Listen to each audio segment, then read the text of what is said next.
জীবন কখনো সোজা পথে চলে না, কখনো অচেনা মুখে লুকিয়ে থাকে ভাগ্যের গল্প, আর কখনো নিঃশব্দ আগন্তুক বদলে দেয় এক পুরো জীবনের চিত্র। হ্যালো বন্ধুরা, আমি রোকসানা, তোমাদের আপুমনি। স্বাগতম এই গল্পের ঘর রোকসানাস লাইফ ক্যানভাসে। আর আজ আমি পড়তে যাচ্ছি ইলমা বেহরোজের লেখা হৃদয় ছোঁয়া উপন্যাস পদ্মমীরের পঞ্চম ও ষষ্ঠ পর্ব। আজকের গল্পে এক অজানা আগন্তুকের আগমন যেন নতুন রহস্যের দরজা খুলে দিল। কে সে আগন্তুক, আর কেন আমির হাওলাদার এত চিন্তিত, এত অস্থির? তাহলে চলো আজ জেনে নেই সেই অন্ধকারের আড়ালে লুকোনো সত্যটা। পর্ব নাম্বার 5।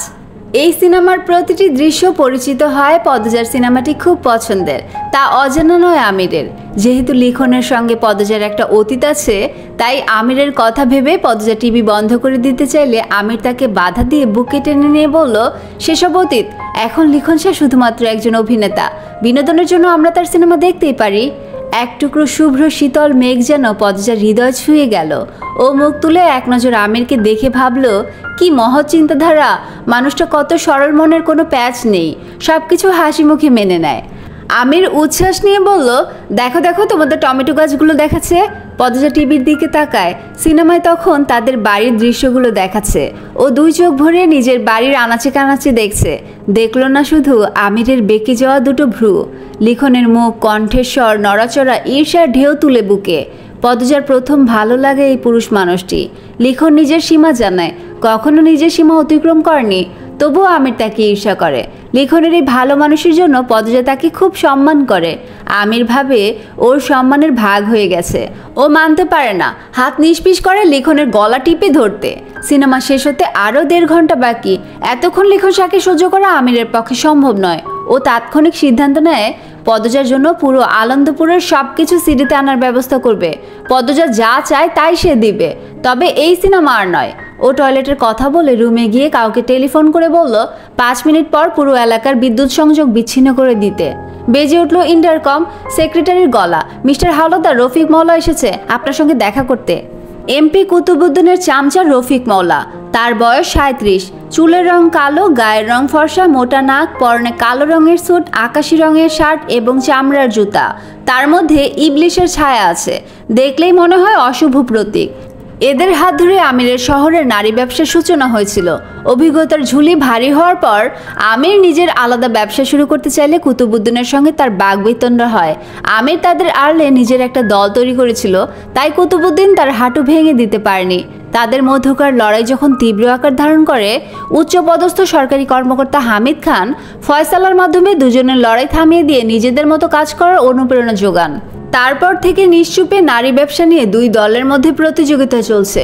আমির দেশের সাধারণ নাগরিক হলেও নিজের চতুরতা, বুদ্ধিমত্তার কারণে এমপি কুতুবুদ্দিনের ক্ষমতার প্রতিদ্বন্দ্বিতা করার মতো শক্তিশালী হয়ে ওঠে।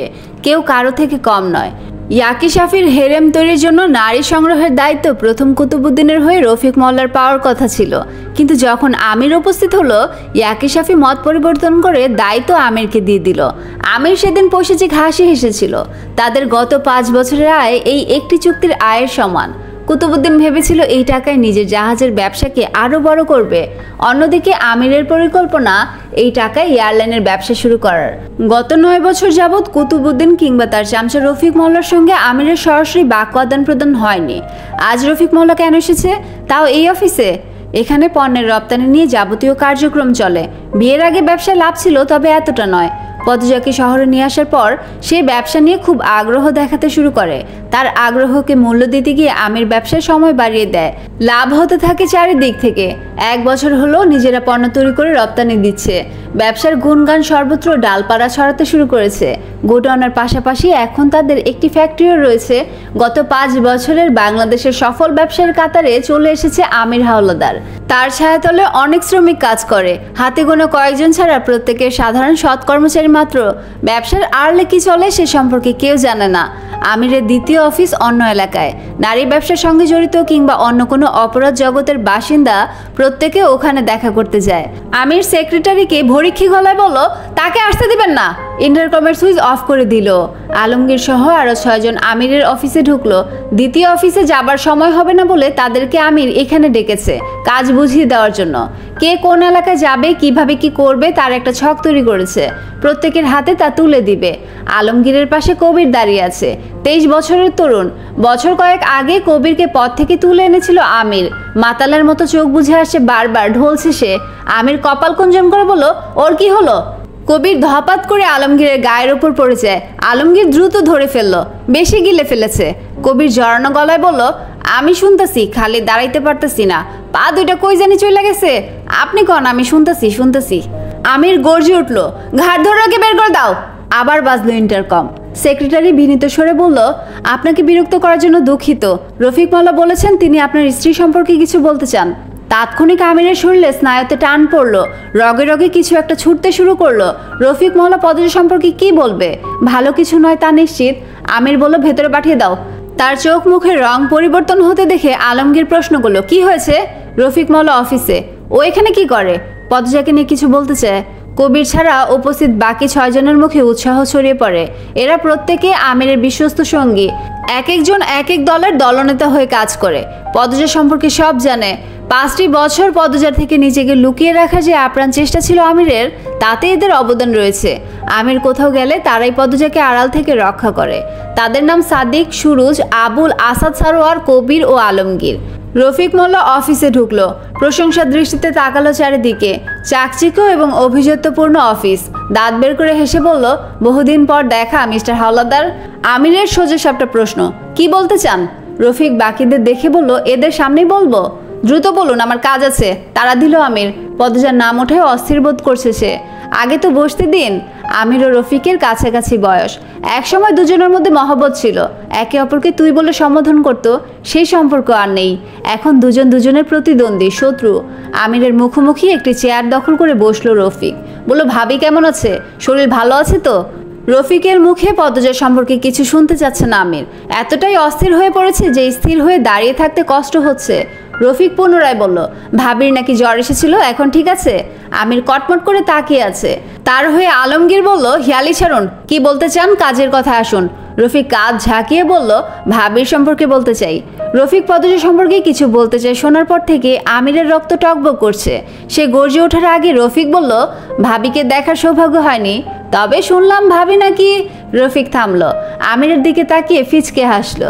আমির মনে মনে ভাবছে, রফিক যেন এটা না বলে ও জেনে গেছে পদজা আমার ব্যবসা সম্পর্কে কিছু জানে না, তাহলে শত্রুপক্ষরা আমাকে ধ্বংস করার মোক্ষম হাতিয়ার পেয়ে যাবে। এটা যেন না হয়। কিন্তু তাই হলো। রফিক নাটকীয় ভঙ্গিতে বলল, ভাবির থেকে আড়াল করা কি ঠিক হচ্ছে? অর্ধাঙ্গিনীর তো সব জানা উচিত। সে জানবে না তো কে জানবে? ভাবির সাথে অবিচার হচ্ছে, আমি এর তীব্র প্রতিবাদ জানাচ্ছি। বুঝেও না বুঝের ভান ধরে আমির বলল, কি জানার কথা বলছেন? রফিক নিষ্পাপ গলায় বলল, অতীতের ফষ্টি নষ্টি 2টা বউ, নারী ব্যবসা, এত বড় একটা চক্র। আমির কথার মাঝে উত্তেজিত হয়ে পূর্বের সম্বোধনে চলে আসলো, বেরিয়ে যা কুত্তার বাচ্চা, এখনই বেরিয়ে যা। আলমগীর সাদিক দুজন মিলে রফিককে বগল থাবা দিয়ে ধরে বের করে দেওয়ার জন্য। রফিক ঠোঁটে বাঁকা হাসি এঁটে বলল, আশা করি ভাবি তার স্বামীর গল্পটা খুব আগ্রহ নিয়ে শুনবে। আমিরের চোখ দুটো লাল হয়ে গেছে, বুকের ভেতর ধিক ধিক করে জ্বলছে আগুন। রফিক মোল্লা জানে মানে কুতুবুদ্দিনও জানে। সে ফেসে গেছে, পাথর হয়ে গেছে আমির। দ্রুত আলমগীরকে থামিয়ে দিয়ে দুর্বল ও কর্কশ গলায় বলল, কি চাস? রফিক বিজয়ের হাসি হাসলো। 2 হাত ঝেড়ে আবার চেয়ারে বসে পেশাগত ভঙ্গিতে বলল, স্যার বলেছেন ইয়াকি শাফির সঙ্গে যে চুক্তিপত্র করেছেন সেটি যেন আপনি বাতিল করেন। আপনার পশ্চিমের জায়গাটাও চান, যেখানে আপনি আরেকটা ফ্যাক্টরি করতে চাচ্ছেন। স্যার সেখানে শপিং মল করবেন, আর 4টি জাহাজ চাই। পর্ব নাম্বার 6। এমনভাবে বলল রফিক যেন খুব সামান্য ব্যাপার চাইলো। আমি চুক্তিপত্র বাতিল করলে কুতুবুদ্দিন অর্ডারটি পাবে তার কোনো নিশ্চয়তা আছে? না পেলেও সমস্যা নেই, যা আমাদের থেকে কেড়ে নেওয়া হয়েছে আমরা চাই না সেটি আপনি ভোগ করুন। দাঁত কেলিয়ে হাসলো রফিক। অনেকক্ষণ যন্ত্রণাদায়ক নীরবতা চেপে রইল রুমে। রফিক ডেস্কে একটা দলিল রেখে বলল, এখানে সাইন এবং সিল দিয়ে সন্ধ্যার মধ্যে পাঠিয়ে দিলেই হবে। আমির জানে এরা শুধু এতটুকু নিয়ে থামবে না, তাকে সর্বশান্ত করে দিবে, ধীরে ধীরে চুষে নেবে তার সব কিছু। রক্তশূন্য হয়ে গেছে আমিরের চেহারা। তরুণ সেই মুখটা যেন হঠাৎ বয়স্ক হয়ে গেল। হাসিতে ভরে গেল রফিকের মুখ। বলল, আসছি। কাছের দরজার ওপাশে পদজাকে দেখা যাচ্ছে, দুপুরের খাবার নিয়ে আসছে। রফিক থমকে দাঁড়ায়। যেখানে বাঘের ভয় সেখানে সন্ধ্যা হয়। আমির সকালে তাকে বলে এসেছিল যেন দুপুরের খাবার নিয়ে অফিসে আসে। পদজা এলে সেক্রেটারি কখনো আমিরের থেকে অনুমতি নেয় না। আলমগীর দ্রুততার সঙ্গে কবিরকে বাথরুমে ঢুকিয়ে দিল। বাকিরা মিটিংয়ের আবহ সৃষ্টি করতে পোশাক ঠিক করে ডেস্কের দুই পাশে থাকা চেয়ারে গোল হয়ে বসে। আমির নিজেকে স্বাভাবিক করার চেষ্টা করে রফিকের দিকে তাকায়। রফিক বুঝতে পেরে সেও একটা চেয়ারে বসে। অফিসের ভেতরটা মুহূর্তে এমন রূপ নেয় যে কোনো গুরুত্বপূর্ণ মিটিং চলছে। পদজা অফিসে ঢুকেই থতমত খেয়ে যায়। দুপুরে কখনোই আমির ব্যস্ত থাকে না। সে নিকাব তুলে প্রবেশ করেছে। তাকে প্রথমবারের মতো রফিক দেখলো। পদজা বিনয়ের সঙ্গে দুঃখিত বলে ওয়েটিং রুমে চলে যায়। রফিক ভীষণ মজা পেয়েছে এমন একটা ভাব নিয়ে উচ্ছ্বাসিত হয়ে বলল, দারুণ, ভাবি কিন্তু অসম্ভব সুন্দরী। এত সুন্দর মানুষ আমি আগে কখনো স্বচক্ষে দেখিনি। তার চোখ দুটিতে চকচক করছে লালসা। আমিরের কানে কথাটি যায়নি। পাথরের মতো বসে আছে সে। রফিক চলে যেতেই বাকিদের বেরিয়ে যেতে বলল আমির। আলমগীর কবিরকে নিয়ে ছাদের দিকে চলে যায়। পদজা মাতাল অবস্থায় কবিরকে দেখলে সর্বনাশ হয়ে যাবে, হাজারটা প্রশ্ন করবে। পদ্মজা কবিরকে এখানকার ঝাড়ুদার হিসেবে চিনে। সবাইকে বেরিয়ে যেতে দেখে পদ্মজা অফিস রুমে ঢুকলো। পদ্মজাকে দেখি আমির হেসে বলল, স্বাগত ম্যাডাম। লাঞ্চ বক্স রেখে পদ্মজা বলল, আজ অসময়ে মিটিং? কিছুদিন ছিলাম না, অনেক কাজ জমে গেছে। আমি না থাকলে সব এলোমেলো হয়ে যায়। আমি তো খোঁজ খবর রেখেছি, সব ঠিকঠাক ছিল। আমির থতমতো না খেয়ে কথা ঘুরিয়ে বলল, সেগুলোই জানছিলাম। নতুন অর্ডারটা নিয়েও কথা হচ্ছিল। আমির হাজার চেষ্টা করেও নিজের চোখে মুখে ছড়িয়ে থাকা আতঙ্ক, রক্তশূন্যতা সরাতে পারছে না। পদ্মজা বোরখা খুলে তার কাছে গিয়ে বলল, কি হয়েছে আপনার? এই মুহূর্তে মনের অবস্থা আড়াল করতে চাওয়া বোকামি হবে। আমির পদ্মজার কোমর জড়িয়ে ধরে ধীরে ধীরে বলল, কুয়েতে নিটওয়্যার নিয়ে যে চুক্তি হয়েছে সেটা যোগান দেওয়া কঠিন হবে। আপনি এত কিছু করেন, এটাও পারবেন। যদি একেবারেই না পারেন চুক্তি বাতিল করে দিন। চাপ নিয়ে এত টাকার তো প্রয়োজন নেই। আমির দীর্ঘশ্বাস ছেড়ে বলল, কিছুক্ষণ এইভাবে দাঁড়িয়ে থাকো, আমাকে প্রাণ ভরে শ্বাস নিতে দাও। পদ্মজা ভাবছে কি এমন হলো যে উনি এত এলোমেলো হয়ে গেলেন। শুধুই কি কাজের চাপ? বাড়ির নাম শুকতারা। চুন সুরকি ব্যবহার করে ছোট আকারের লাল ইটের গাঁথুনিতে নির্মিত একটি মাঝারি আকারের দ্বিতলা বাড়ি। ট্যাক্সি থেকে নেমে পদ্মজা প্রথমে বলল, কার বাড়ি? পেছন থেকে সুরজ বলল, আমার দাদার বাড়ি। এখন আর কেউ থাকে না। আমির বাড়ির চাবি নিয়ে কৃতজ্ঞতা চিত্তে বলল, বড় উপকার হলো সুরজ, ধন্যবাদ জানানোর ভাষা নেই। কথা দিচ্ছি বাড়ির এক বিন্দু ক্ষতিও হতে দেব না। আরে কি বলছো? আমার বাড়ি মানে তো তোমারই বাড়ি। আর আমি জানি তোমরা বাড়ির খুব যত্ন করবে। অসম্ভব রোগা ধরনের একটা ছেলেকে আসতে দেখে সুরজ বলল, ওই তো ভুবন এসে গেছে। নিচতলার ঘরটাতেও থাকবে। যখন যা প্রয়োজন ভুবনকে বললেই এনে দিবে। সামনেই বাজার আছে। শুকতারার দুই পাশে অনেকগুলো পূর্ণ ভবন। প্রতিটি ভবনে 30-40টি করে রুম এবং প্রতিটি রুমে একটি করে পরিবারের বাস। অসংখ্য গলি পার হয়ে তারপর সড়কে উঠতে হয়। কলোনির অনেক মহিলা জানালা দিয়ে গেটের সামনে থেকে উকি দিয়ে দেখছে তাদের। শত্রুপক্ষ ভাবতেও পারবে না নিরাপত্তার জন্য তারা এরকম একটা জায়গায় এসে উঠেছে। পদ্মজা গেটের ভেতর পা রাখতে যাবে তখন আমির খপ করে ধরে ফেললো। কিছু বুঝে ওঠার পূর্বে তাকে পাজাকোলা করে নিল। সঙ্গে সঙ্গে চারপাশ থেকে গুঞ্জন ভেসে আসে। পদ্মজা অপ্রভৃত হয়ে উঠে লজ্জায়। কি করছেন? আমির বলল, হাওলাদার বাড়িতে ঢুকেছিলে আমার কোলে চড়ে, পদ্মনীরে ঢুকেছিলে আমার কোলে চড়ে, শুকতারাতেও আমাকে বাহন করে প্রবেশ করবে। কথা শেষ করেই ও ভেতরে পা রাখলো। বাড়িটির সামনে দিয়ে পথের উপরেই এসেছে বাড়িতে ঢোকার পথ ও দোতলায় ওঠার সরু সিঁড়ি। পরিত্যক্ত বাড়িটির দেয়াল বেয়ে উঠে গেছে নানান লতানো ঝোপ। আমির সিঁড়ি বেয়ে একটি বিশাল রুমে প্রবেশ করে। পদ্মজা চোখ ঘুরিয়ে রুমটি পর্যবেক্ষণ করছে। কালো কাঠের চেয়ার, টেবিল, খাট, আলমারি, শোকেস, ড্রেসিং টেবিল, বুক সেলফ, কি নেই। আসবাবপত্রগুলো দেখেই বোঝা যাচ্ছে অনেক পুরনো। বুক সেলফে থাকা সবগুলো বইয়ে বালু জমে আছে। পদ্মজা প্রতিটি বই বালু ঝেড়ে ঝেড়ে ওলট পালট করে দেখলো। 1-2 পৃষ্ঠা পড়লো। সব ইংরেজি উপন্যাস। বিস্ময় নিয়ে বলল। সুরজ ব্যাগপত্র নিয়ে ভেতরে ঢুকে জানায়, আমার দাদা ইংরেজি গল্প উপন্যাস খুব পছন্দ করতেন। পদ্মজা হাসলো। আমি বইগুলো পড়তে পারি, এই জন্য অনুমতি নিতে হয়। অবশ্যই পড়বেন। পদ্মজা বিনয়ের সঙ্গে বলল, ধন্যবাদ। দুপুরে খেয়ে যাবেন কিন্তু, আমি রান্নাঘরটা গিয়ে দেখি। আমির পিছন থেকে ইশারা করলে সুরজ দ্রুত বলল, না না আজ নয়, আরেকদিন এসে খাবো। আজ আমার জরুরি কাজ আছে, আমি তাহলে আসি। আমির অস্বস্তির লুকাতে হাসলো সুরজ। পুনরায় বলল, আসি ভাবি, ভালো থাকবেন। সুরজ বেরিয়ে যেতেই পদ্মজা বলল, আপনার বন্ধু অমায়িক। বন্ধু বাৎসল্য অবশ্য সব বন্ধুই এরকম। কোথায় পান এরকম বন্ধু বান্ধব? আমির শুধু হাসলো, মুখে কিচ্ছুটি বলল না।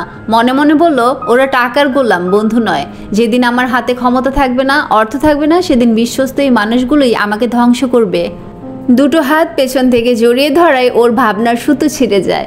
ঘাড় ঘুরিয়ে পদ্মজাকে দেখে তাকে বুকের সাথে জড়িয়ে ধরল। পদ্মজা বলল, কি ভাবছেন? আমির ওর কপালে চুম্বন করে বলল, তোমার কথা।